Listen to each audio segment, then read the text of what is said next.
नमस्कार, life aviation या YouTube चॅनलवर आपले सहर्ष स्वागत। आजच्या व्हिडिओमध्ये आपण जाणून घेणार आहोत लाडकी बहीण मोठी अपडेट, ई-केवायसी साठीची शेवटची मुदत आली।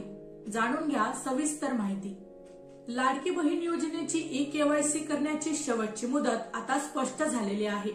कारण महिला व बालविकास विभागाच्या मंत्री आहेत आदिती तटकरे, त्यांनी ट्विट करून ही माहिती सांगितलेली आहे की महिलांना कधीपर्यंत आपली ई-केवायसी प्रक्रिया पूर्ण करायची आहे। आता जर तुमची ई-केवायसी प्रक्रिया अपूर्ण राहिली तर तुमचे पैसे बंद होतील का, किंवा केवायसी करण्यासाठीची जी शेवटची मुदत आहे तिला पुन्हा मुदतवाढ मिळू शकते का? तसेच ज्या महिलांचे वडील किंवा पती नाहीत, विधवा महिला आहेत, अशा महिलांची ई-केवायसी कशा पद्धतीने पूर्ण करायची याबाबत आज आपण माहिती घेणार आहोत। त्यामुळे हा व्हिडिओ शेवटपर्यंत बघा आणि लाईक करा।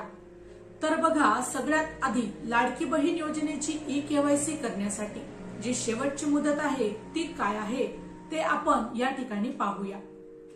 महिला व बालविकास विभागाच्या मंत्री आदिती तटकरे त्यांनी ट्विट करून सांगितलेलं आहे की मुख्यमंत्री माझी लाडकी बहीण योजनेमध्ये पारदर्शकता येण्यासाठी व लाभार्थींना नियमितपणे आर्थिक लाभ मिळण्यासाठी ई-केवायसी सुविधा उपलब्ध करून देण्यात आली आहे आणि आज या प्रक्रियेमध्ये अधिक सुसूत्रता येण्यासाठी आज मंत्रालयात बैठक झालेली आहे। दिनांक 18 सप्टेंबर 2025 पासून ladkibaheen.maharashtra.gov.in या अधिकृत संकेतस्थळावर ई-केवायसी ची सुविधा उपलब्ध करून देण्यात आली आहे। यासाठी 2 महिन्याचा कालावधी देण्यात आला असून आतापर्यंत बहुतांश लाडक्या बहिणींनी ई-केवायसी प्रक्रिया पूर्ण केली, परंतु उर्वरित लाभार्थी भगिनींनी 18 नोव्हेंबर पूर्वी ई-केवायसी प्रक्रिया पूर्ण करावी असे मी सर्वांना आवाहन करते। म्हणजे 18 नोव्हेंबर पर्यंत सगळ्या महिलांना ई-केवायसी करणे बंधनकारक आहे। आपण यापूर्वी सुद्धा सांगितलेलं होतं की लाडकी बहीण योजनेची ई-केवायसी साठीची 2 महिन्याची मुदत आहे। बरेच लोक पूर्वी म्हणत होते की ई-केवायसी प्रक्रियेला ब्रेक लागला, आता स्थानिक स्वराज्य संस्थांच्या निवडणुका आहेत, ते झाल्यानंतर केवायसी करावी लागणार, तर असा कुठलाही नियम नाही। या ठिकाणी तुम्ही ट्विट बघू शकता की 2 महिन्यांची मुदत आहे। 18 सप्टेंबरला हा GR आला होता। लाडकी बहीण योजनेची ई-केवायसी करण्यासाठी 18 ऑक्टोबर आणि 18 नोव्हेंबर या 2 महिन्यांमध्ये सर्व महिलांना ई-केवायसी प्रक्रिया पूर्ण करायची आहे। जर तुमची ई-केवायसी प्रक्रिया अपूर्ण राहिली किंवा केवायसी पूर्ण झाली नाही तर तुमचे पैसे बंद होऊ शकतात। तिथून पुढचे नोव्हेंबरच्या नंतरचे हप्ते आहेत ते थांबवले जातील, जोपर्यंत तुम्ही केवायसी पूर्ण करत नाही। आता केवायसीची नोव्हेंबरची मुदत आहे ती वाढून मिळू शकते का? तर कदाचित मिळू शकते, परंतु वाट पाहण्याची गरज नाही।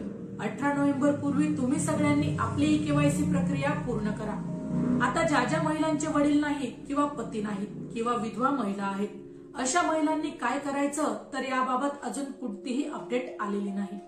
ज्या महिलांचे पती हयात नाहीत, ज्या मुलींचे वडील हयात नाहीत, बऱ्याच महिलांचे घटस्फोट झाले आहेत किंवा काही महिला परित्यक्त आहेत, आपल्या पतीपासून बाजूला राहतात, अशा महिलांनी कोणाचा आधार नंबर टाकायचा? कारण केवायसी करण्यासाठी 2 जणांचे आधार कार्ड लागतात, महिलेचं आणि त्या महिलाच्या पती किंवा वडिलांचं। तर याबाबत जेव्हा स्पष्टता शासनाकडून येईल त्याबाबत काही निर्देश येतील, त्यावेळी त्याची माहिती आपण सांगणार आहोत। आता बरेच लोक पालकांचा आधार नंबर टाकतात, पण त्याबाबत तशा काही सूचना देण्यात आलेल्या नाहीत। अशा सूचना आल्यानंतर आपण त्यांची माहिती सांगू।